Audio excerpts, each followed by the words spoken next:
Langit senja di kota Ravenna tampak muram. Awan kelabu menggantung berat, seolah menahan jutaan tetes air yang siap dijatuhkan kapan saja.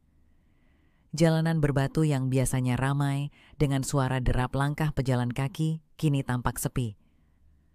Hanya sesekali, seseorang bergegas melintas, menyembunyikan wajah di balik tudung mantel mereka. Di sebuah kedai teh kecil di sudut distrik tua, seorang pria duduk di dekat jendela, namanya Adrian Lestier. Matanya menatap kosong keluar, mengikuti alur air hujan yang mulai mengguyur kaca. Ia menghela napas panjang, mengusap rambutnya yang sedikit basah akibat perjalanan tadi. Jaket coklat lusuh yang dikenakannya masih menyimpan jejak embun dari udara dingin luar. Adrian bukan penduduk asli Ravenna. Ia datang ke kota ini 2 bulan lalu mencari sesuatu atau mungkin seseorang. Namun hingga kini jawaban atas pencariannya masih samar. Satu-satunya petunjuk yang ia miliki hanyalah sepucuk surat lusuh dengan inisial nama yang terasa begitu akrab. Meski ia tak ingat pernah mengenalnya, ia mengeluarkan surat itu dari saku dalam jaketnya. Kertasnya sudah menguning dengan tinta yang mulai pudar. Adrian, jika kau ingin tahu kebenaran, datanglah ke Ravenna sebelum terlambat. Itu saja, tak ada tanda tangan, tak ada alamat pengirim, hanya kata-kata itu yang terus menghantuinya. Hari ini cukup dingin untuk musim semi, bukan? Suara seorang wanita menginterupsi lamunannya. Adrian menoleh dan mendapati seorang pelayan berdiri di samping mejanya, membawa secangkir teh yang mengepulkan aroma melati. Wanita itu tersenyum ramah, meski matanya menyiratkan kelelahan. Terima kasih, gumam Adrian, mengambil cangkir itu. Pelayan itu mengangguk sebelum kembali ke konternya. Sementara itu, Adrian kembali pada pikirannya. Kota ini terasa begitu asing, namun sekaligus akrab di sudut-sudut tertentu. Seakan ada bagian dari dirinya yang pernah menghabiskan waktu di sini, meskipun memorinya menolak mengingatnya. Lonceng kecil di pintu kedai berdering. Seorang pria bertubuh tegap melangkah masuk, mengguncang mantel hitamnya yang basah. Ia melayangkan pandangan ke seluruh ruangan sebelum akhirnya berjalan ke arah Adrian. Kau Adrian Lestier? Tanyanya dengan suara dalam dan berat. Adrian meletakkan cangkir tehnya perlahan. Ia menatap pria itu dengan waspada. Tergantung siapa yang bertanya, jawabnya hati-hati. Pria itu mengeluarkan sesuatu dari sakunya, sebuah amplop berwarna gading. Ia meletakkannya di atas meja, tepat di hadapan Adrian. Ada seseorang yang ingin kau temui, katanya. Datanglah ke jembatan tua tengah malam ini, jangan membawa siapapun. Tanpa menunggu jawaban, pria itu berbalik dan melangkah pergi. Pintu kedai kembali berderit, membiarkan udara dingin menerobos masuk sejenak sebelum kembali tertutup rapat. Adrian menatap amplop di hadapannya. Hatinya berdebar. Ia merasakan sesuatu yang aneh, perasaan bahwa perjalanannya baru saja dimulai. Hujan masih belum reda ketika Adrian berdiri di tepi jembatan tua. Ia menarik jaketnya lebih rapat, mencoba menghalau dingin yang merayap hingga ke tulangnya. Sungai di bawahnya mengalir deras, memantulkan cahaya samar dari lampu-lampu jalan yang berkelap-kelip di kejauhan. Jembatan ini terbuat dari batu, sudah berdiri selama ratusan tahun, dan menurut cerita penduduk setempat, tempat ini menyimpan banyak rahasia. Beberapa orang percaya bahwa jembatan ini pernah menjadi lokasi pertemuan rahasia para bangsawan di masa lalu. Ada juga yang mengatakan bahwa banyak nyawa telah melayang di sini, beberapa karena kecelakaan, tapi lebih banyak lagi karena pengkhianatan. Adrian tidak peduli dengan cerita-cerita itu, yang lebih mengganggunya adalah amplop di sakunya. Ia belum membukanya. Ada sesuatu dalam dirinya yang ragu. Siapa pria yang tadi sore menemuinya di kedai? Bagaimana dia bisa tahu namanya? Dan yang paling penting, siapa yang ingin bertemu dengannya di sini? Adrian menatap arlojinya. 23.58. 2 menit lagi tengah malam. Angin berembus lebih kencang. Rasa cemas mulai merayapi pikirannya, tapi ia berusaha tetap tenang. Ia sudah terlalu jauh untuk mundur sekarang. Sebuah langkah terdengar dari ujung jembatan. Adrian menegang. Ia mengangkat kepalanya, matanya menyipit menembus gelap. Sesosok bayangan muncul dari kegelapan. Langkahnya tenang, hampir terlalu tenang untuk situasi seperti ini. Ketika sosok itu semakin dekat, cahaya lampu jalan mulai mengungkap sosoknya, seorang wanita. Rambutnya panjang, sedikit basah oleh hujan. Ia mengenakan mantel hitam yang panjang dengan syal merah yang melilit lehernya. Wajahnya samar di balik bayangan tudungnya, tapi ada sesuatu yang terasa familiar pada dirinya. Adrian menelan ludah. Wanita itu berhenti 2 meter darinya. "Kau datang," suaranya lembut tapi tegas. "Siapa kau?" Adrian bertanya, suaranya nyaris tenggelam oleh suara angin. Wanita itu tidak langsung menjawab. Ia merogoh sesuatu dari dalam mantelnya, sebuah foto tua. Ia melemparkannya ke arah Adrian, yang dengan cepat menangkapnya sebelum terkena air hujan. Adrian membalik foto itu. Seketika, napasnya tercekat. Itu foto dirinya? Lebih muda, mungkin berusia sekitar 8 atau 9 tahun. Di sebelahnya berdiri seorang anak perempuan, tersenyum lembut ke arah kamera. Dan di belakang mereka, seorang pria tinggi dengan sorot mata tajam yang samar-samar terasa dikenalnya. Adrian mengangkat kepalanya. Apa maksudnya ini? Wanita itu menatapnya dengan mata yang tak bisa ditebak. Kau benar-benar tidak ingat, ya? Adrian mengerutkan kening. Ingat apa? Wanita itu menghela napas pelan, lalu mengulurkan tangannya. Namaku Elise, katanya, dan aku adikmu. Dunia Adrian seakan berhenti berputar. Apa? Bisiknya, nyaris tidak percaya dengan apa yang baru didengarnya. Aku adikmu, ulang Elise. Dan pria di foto itu, dia ayah kita. Adrian merasa kepalanya berputar. Ia mencoba mencari jawaban di dalam pikirannya, tapi tidak menemukan apa-apa. Memori masa kecilnya selalu kabur, seakan ada bagian dari dirinya yang terhapus begitu saja. Tapi aku tidak ingat, gumamnya. Elise menatapnya dengan sorot yang sulit diartikan, antara sedih dan lega di saat yang bersamaan.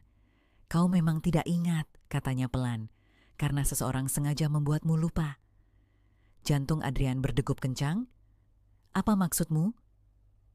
Elise melirik ke sekeliling mereka, seakan memastikan tidak ada orang lain yang mendengar percakapan ini. Ada banyak hal yang harus kau ketahui, Adrian, katanya dengan suara hampir berbisik, tentang siapa kau sebenarnya, tentang keluarga kita, dan tentang orang-orang yang menginginkan kita mati. Angin kembali bertiup, lebih kencang kali ini. Jembatan terasa semakin sunyi. Adrian menatap Elise, mencoba membaca kebenaran di matanya, dan saat itulah ia menyadari satu hal yang sangat mengerikan. Mata Elise, meskipun hangat dan penuh kepedulian, menyimpan ketakutan yang dalam.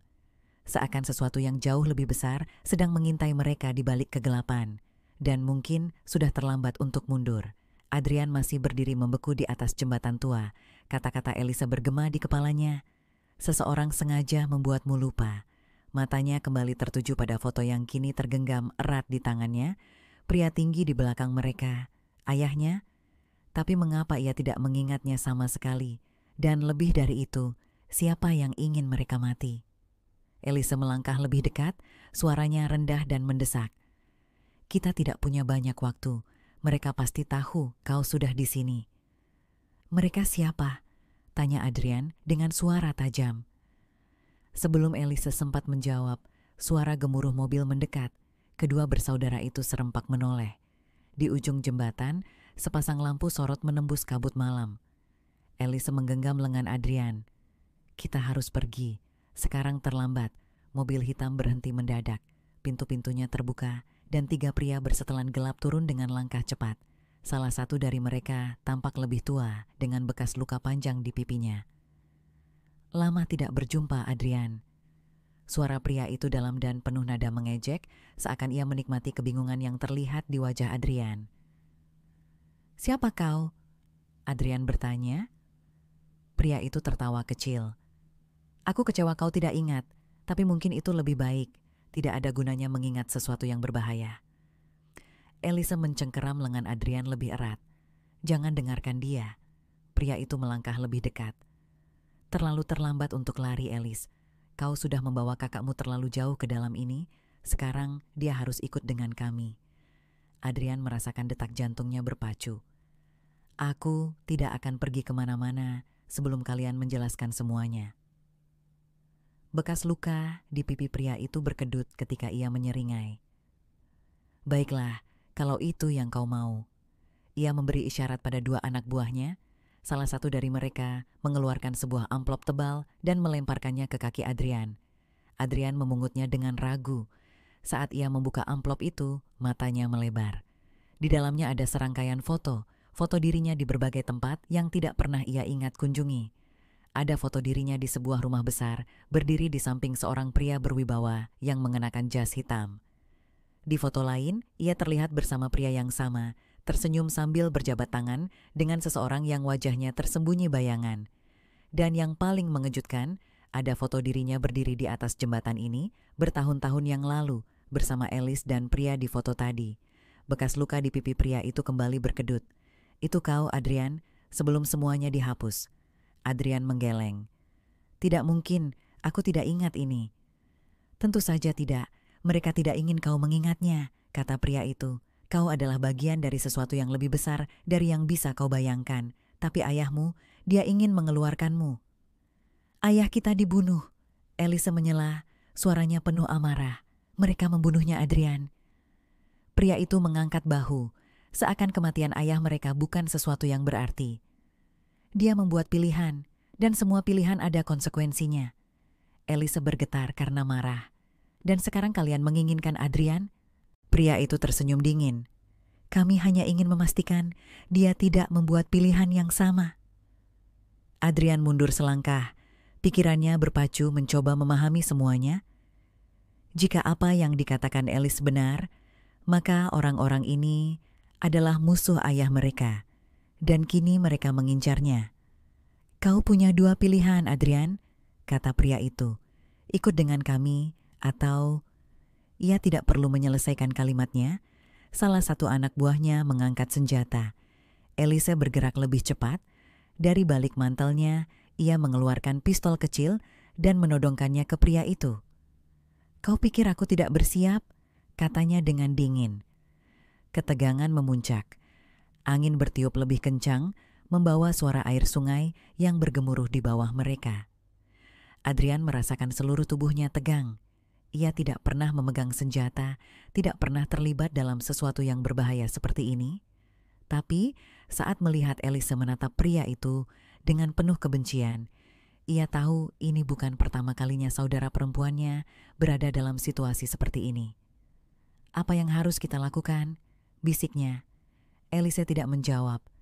Ia hanya menatap pria itu tajam, seolah menunggu sesuatu. Dan saat itulah terdengar suara keras, suara langkah kaki yang mendekat dengan cepat. Dari kejauhan, suara sirene polisi mulai terdengar. Pria itu mengumpat pelan. Ia melirik Elise dengan ekspresi penuh kebencian. Kau sudah menyiapkan semuanya, ya? Alice tersenyum tipis. Kau pikir aku akan membiarkan kalian membawa Adrian begitu saja? Anak buah pria itu tampak gelisah. Sirene semakin dekat. Akhirnya pria itu menghela napas. Ini belum berakhir. Ia memberi isyarat pada anak buahnya.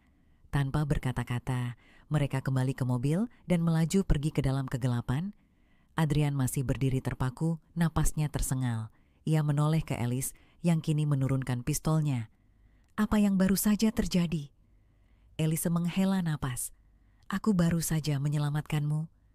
Adrian menatapnya. Dan aku ingin tahu semuanya. Alice menatapnya lama sebelum akhirnya mengangguk. Baiklah, aku akan memberitahumu segalanya. Dan untuk pertama kalinya dalam waktu yang lama, Adrian merasa ia akhirnya akan menemukan kebenaran. Elise membawanya ke sebuah apartemen kecil di distrik utara Ravenna. Tempat itu tampak sederhana, dengan dinding batu yang mulai usang dan jendela kecil yang tertutup tirai tebal. Di dalamnya hanya ada meja kayu, beberapa kursi tua, dan rak yang dipenuhi dokumen dan buku usang. Adrian duduk di salah satu kursi, masih mencoba mengendalikan pikirannya. Malam ini terlalu banyak yang terjadi. Ia baru saja bertemu seseorang yang mengaku sebagai adiknya, mengetahui bahwa masa lalunya telah dihapus, dan kini ia menjadi incaran orang-orang yang bahkan tidak ia kenal. Elise meletakkan pistolnya di atas meja dan duduk di depannya. Untuk pertama kalinya Adrian melihat kelembutan di matanya. Aku tahu ini berat, katanya pelan. Tapi kau harus mendengar semuanya. Adrian mengangguk perlahan. Ceritakan semuanya. Alice menarik napas panjang sebelum mulai berbicara. Ayah kita, Laurent Lestier, bukan orang biasa, katanya. Dia adalah salah satu petinggi dalam sebuah organisasi yang bergerak di bawah bayangan pemerintahan.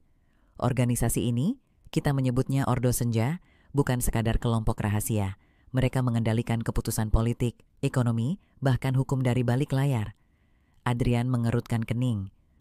Dan ayah kita bagian dari itu? Dulu, ya, jawab Alice. Tapi ia ingin keluar. Ia ingin membawamu pergi sebelum mereka menarikmu lebih dalam. Adrian merasa tenggorokannya mengering. Kenapa aku? Alice menatapnya dalam-dalam. Karena kau adalah penerusnya. Adrian terdiam. Alice melanjutkan, kau adalah calon pewaris posisi ayah kita. Mereka telah melatihmu sejak kecil, mendidikmu untuk menjadi bagian dari mereka. Tapi ayah tidak ingin kau menjalani hidup seperti itu. Ia tahu bahwa organisasi ini lebih gelap dari yang terlihat, jadi ia merancang rencana. Adrian merasa jantungnya berdegup lebih cepat. Apa yang dia lakukan? Ia memalsukan kematianmu. Adrian membeku. Alice menelan ludah. Dengan bantuan seseorang dari dalam, ayah membuat skenario di mana kau hilang. Ia kemudian menghapus ingatanmu dengan teknologi yang hanya dimiliki Ordo Senja. Itu sebabnya kau tidak mengingat apapun. Adrian merasa kepalanya berdenyut. Dan dia? Alice menundukkan kepala. Mereka membunuhnya sebelum ia sempat menyelesaikan semuanya. Ruangan itu menjadi sunyi. Adrian mengepalkan tangannya. Ayahnya berkorban begitu besar hanya agar ia bisa hidup normal. Tapi sekarang masa lalunya kembali menghantuinya. Alice memecah keheningan. Kau harus memutuskan, Adrian. Adrian menatapnya. Apa maksudmu? Kau bisa tetap di sini dan bersembunyi, atau kau bisa melawan mereka. Alice menyandarkan punggungnya ke kursi. Aku tahu apa yang mereka inginkan. Mereka ingin kau kembali, karena kau masih punya posisi penting dalam organisasi. Jika kau memilih untuk melawan, aku akan ada di sisimu. Adrian memikirkan semuanya. Jika ia kembali ke kehidupannya sebelumnya, akankah mereka membiarkannya hidup? Ataukah ia akan selalu dikejar? Ia menghela napas. Apa yang kau rencanakan? Alice menatapnya dengan sorot tajam. Menghancurkan mereka. Adrian tertawa kecil, meski hatinya masih bergejolak. Itu bukan tugas mudah. Alice tersenyum tipis. Aku tahu. Adrian mengangguk pelan. Aku akan ikut denganmu. Malam itu, Adrian memutuskan untuk tidak lagi lari dari masa lalunya. Ia tidak lagi menjadi pria yang hanya duduk termenung di kedai teh atau mengembara tanpa tujuan. Kini ia memiliki misi. Ketika matahari mulai terbit di Ravenna, Alice dan Adrian meninggalkan apartemen itu. Langkah mereka mantap menuju ke arah yang mungkin berbahaya, tapi kali ini mereka siap. Dan kisah ini belum berakhir, mereka baru saja memulainya